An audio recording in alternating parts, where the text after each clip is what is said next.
जब वरदान देने की बारी आती है तो कहने लगे हैं महाराज सुनो कि हे देव दिला दो किसी तरह सब देवों में स्थान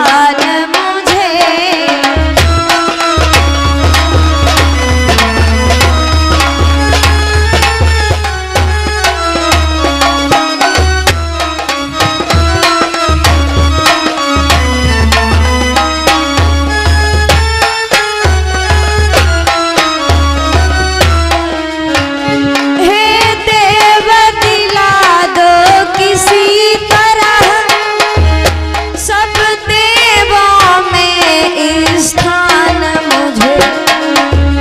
देवों के साथ ये भाग पाऊं बस दो इतना वरदान हमें।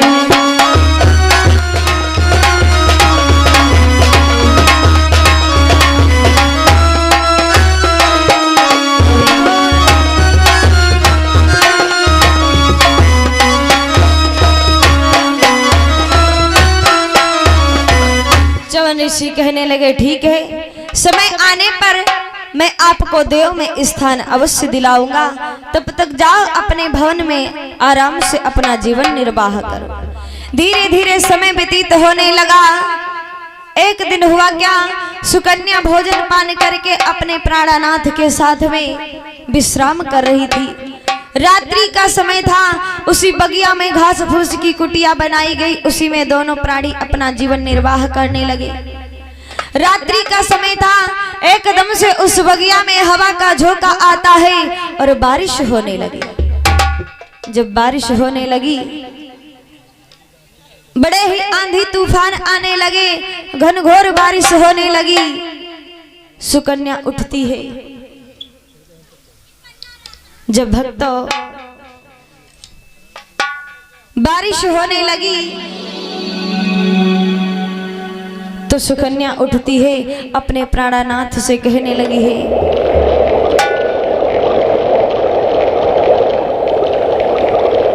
एकदम से उस बगिया में बादल छाए हुए थे, घनघोर बारिश होने लगी, हवाएं चलने लगी। सुकन्या उठती है, अपने नाथ से कहने लगी ए प्राणनाथ, हमारे पास में सब कुछ तो है लेकिन रहने के लिए स्थान नहीं है, किस प्रकार से हमारा ये जीवन व्यतीत होगा। उसी समय चांद ऋषि उठते हैं, अपने तपोबल के द्वारा रात ही रात में एक सुंदर सा महल बनाया है। बताया गया है क्या, जहां पर घास फूस की कुटिया बनी थी वहां कंचन के महल दिखाई देने लगे कि कुटिया न रही थूनी न रही, कंचन के महल दिखाने लगे।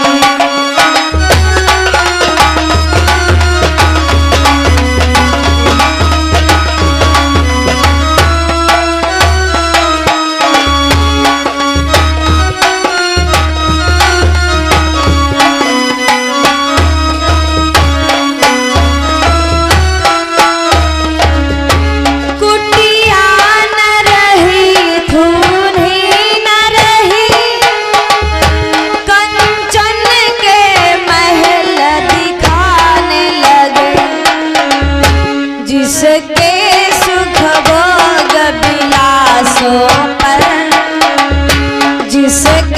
सुख भोग बिलासों पर देवों के मन ललचान लगे।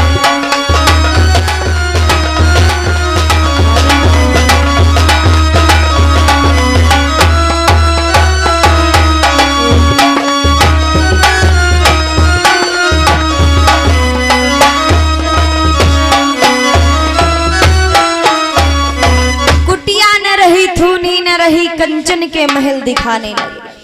आज देवता आदि लोग विचार करते हैं अगर इन महलों में रहने के लिए हमें मिल जाए तो कितनी सौभाग्य की बात होगी। धीरे धीरे समय व्यतीत होता गया। एक बार महाराज सरियात फिर से शिकार करने के लिए उसी बगिया की ओर आते हैं। विचार करने लगे, जब मैं अपनी पुत्री के साथ में आया था शिकार करने के लिए तो इस बगिया की शोभा कुछ और थी, लेकिन आज क्या हुआ जो ये बगिया इतनी सुंदर लग रही है। आज चकित हो गए उस सुंदरता को निहार करके विचार करते हैं क्या कि वह तपोभूमि है रंग भूमि छा रही छटा न्यारी।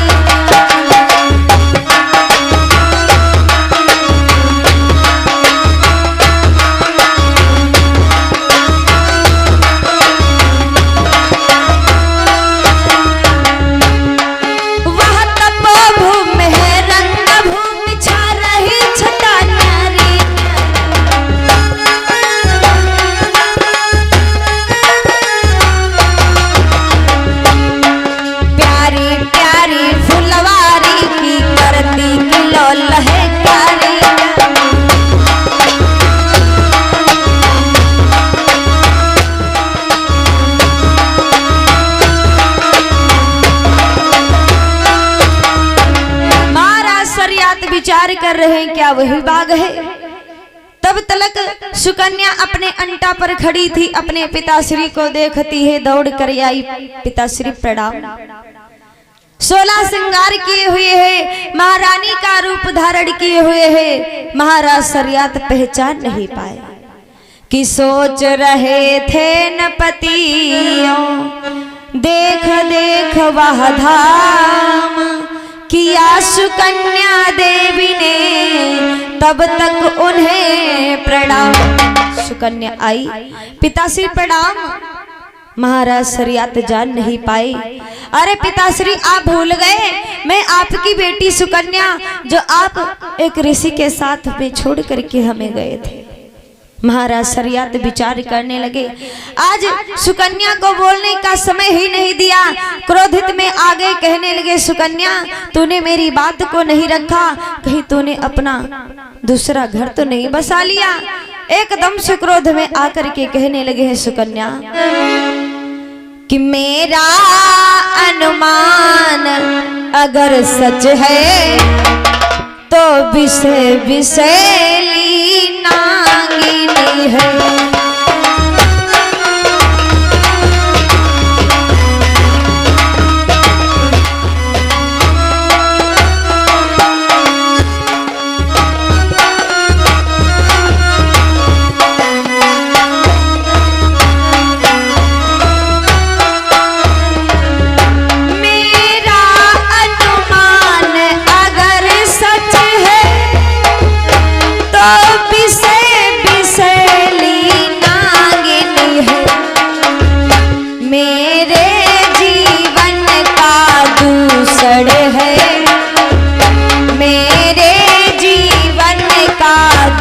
सड़े है तू कन्या नहीं कलंकी है।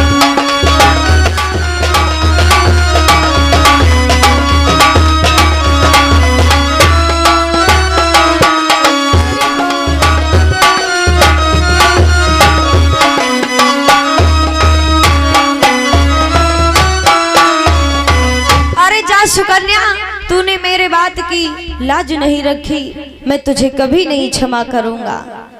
आज सुकन्या दोनों हाथों को जोड़ करके कहने लगी है पिताश्री ऐसी कोई बात नहीं है, पर जब कन्या ने कहा वह सब ऋषि का हाल तब तो छाती से लिपट रोने लगा न पाया।